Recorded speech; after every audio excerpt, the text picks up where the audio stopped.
If I ask you to think about the Virgin Islands and you close your eyes, you see a beach, you see a vacation, but you don't see us. You don't see the people. So I think what you're doing is so important that our narrative beyond our beauty. Yes, our landscapes are beautiful, but our people are just as interesting and just as dynamic. And that's why I'm doing what I'm doing.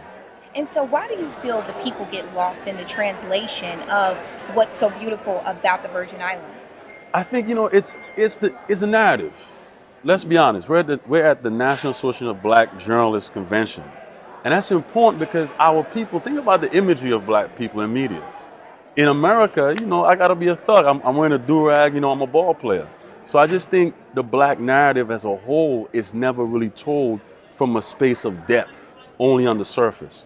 So I think what we face in the Caribbean is just we face it as black people throughout the world. The world doesn't know the soul of who we are. We either dance, we crack jokes, or we play sports. So how does your documentary demonstrate who you are in the Virgin Islands?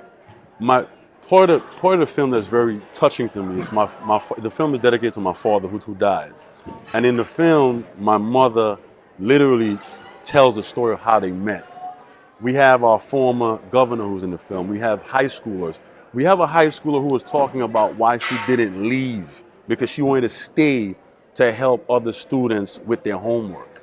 So it's showing black people taking care of each other and empowering themselves. And I think that's so critical because especially for me, we're all going to die one day. And 100 years from now, you could understand who we are through this film in our voice. A lot of times reporters come from where they come from, descend into the Caribbean, and they have this idea of who we are, right? Tom flies in, oh, look at the exotic people. But it's very important that people who are from there share our stories. So when you see this film, you're going to understand who we are, which is an amazingly resilient community. Resilient community. And I was just going to ask, who are you? We're U.S. territory. We are the only majority black U.S. territory. So I like to say, think about America, right? The new narrative is black people owning their space. We've been doing that since our history. We have the only black governor in the U.S. Our leaders are black. We have economic and political autonomy. I would argue that. Do you think there are some things that the U.S. can learn from what you guys do? Oh, most definitely. Oh, most definitely. You can learn that there's strong black families that take care of each other. There's a whole lot you can learn from it. And you can learn, in the Caribbean, America's obsessed with race, man. Where we're from, what matters in here is a little bit more important than what's out here. It's really, we kind of see people's character before we see a skin color. I think we're kind of addicted to racism in this country.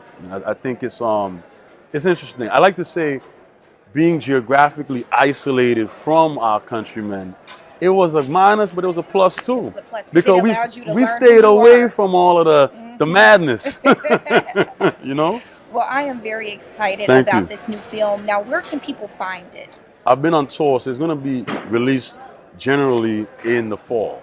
But right now, we're going to be screening here, and then we're going to be in Toronto September 13th. Then I'm going to be in Notre Dame September the 28th, and then Dartmouth in October.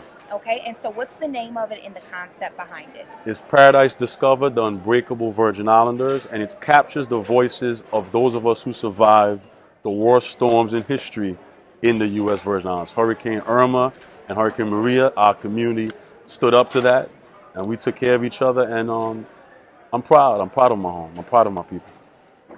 Indeed. Amazing. Thank you so much. Thank you. Thank Appreciate you. you.